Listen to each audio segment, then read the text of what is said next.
मोअज़्ज़िज़ सामीन, drama serial मोहलत की अगली इक़्सात में आप मुलाहिज़ा फरमाएंगे कि अगर आपने हमारा चैनल ड्रामा एक्सपेक्टर अभी तक सब्सक्राइब नहीं किया तो काइंडली इसे सब्सक्राइब कीजिए और वीडियो पसंद आने की सूरत में लाइक कीजिए। ईसा जो कि नवेरा को पसंद करता था और सिर्फ नवेरा की खुशी के लिए इसने रिदा से निकाह करने के लिए हामी भर ली और इधर माहम की पो ने माहम को घर से निकाल दिया। इन्हें बहुत अफसोस था कि मेरा बेटा दावर मुझसे इतना बड़ा धोखा करेगा, मैंने कभी सोचा ही नहीं था। और रही बात माहम की तो वो मुझे एक आंख नहीं पाती, इतनी बदतमीज और बद अखलाक लड़की होगी मैंने ऐसा कभी सोचा ही नहीं था। जबकि इधर रिदा जिंदगी और मौत की कश्मकश में आखिरी सांसें ले रही थी और अपनी सांसें गिन रही थी, लेकिन माहम को तो सिर्फ अपनी ही फिक्र थी कि रिदा का निकाह किसी भी सूरत में ईसा के साथ ना हो, और अगर निकाह होता भी है तो मैं ऐसे हरबे इस्तेमाल करूँ कि ईसा जो रिदा को छोड़ जाए। वो इस जलन में थी कि जो ख्वाब मैं देखती थी उनकी ताबीर रिदा को क्यों पूरी हो और रिदा को मुझसे फोकियत क्यों मिले, ये मैं बर्दाश्त नहीं कर सकती। माहम ने ईसा को कॉल की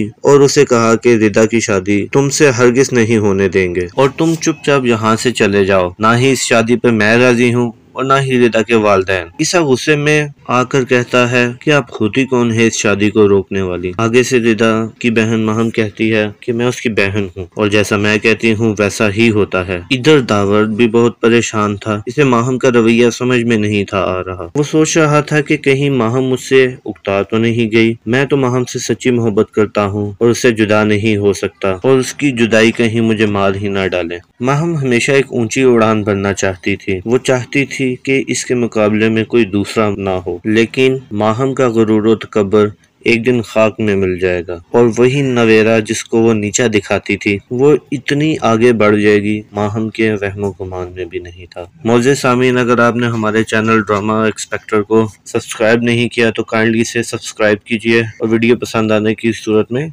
लाइक जरूर कीजिए। मजीद आप मुलाहिजा फरमाएंगे कि नवेरा ने ईसा से कहा कि तुम मेरी बहन से निकाह नहीं कर सकते, तुम मेरी बहन को धोखा नहीं दे सकते हो, अगर निकाह करना ही है तो तुम्हें दिल से उसे अपनाना होगा और मेरे दिल में आपके बारे में किसी किस्म का कोई शक नहीं। वक्त की नज़ाकत को समझिए और रिदा को अपने साथ अमेरिका ले जाइएगा, ये किसी किस्म का लालच नहीं है। बात सिर्फ इतनी है, अगर रिदा यहाँ पे रही तो माहम इसका जीना हराम कर देगी, फिर तुम्हारे हाथ में सिवाय पछतावे के कुछ नहीं रह जाएगा। जी तो नाज़रीन, आपकी एक्सपेक्टेशन के मुताबिक क्या ईसा रिदा से निकाह करेगा? अपनी राय से हमें कमेंट में जरूर आगाह कीजिएगा और जाते वक्त एक मरतबा फिर हमारे चैनल ड्रामा एक्सपेक्टर को जरूर सब्सक्राइब कीजिए। बहुत शुक्रिया।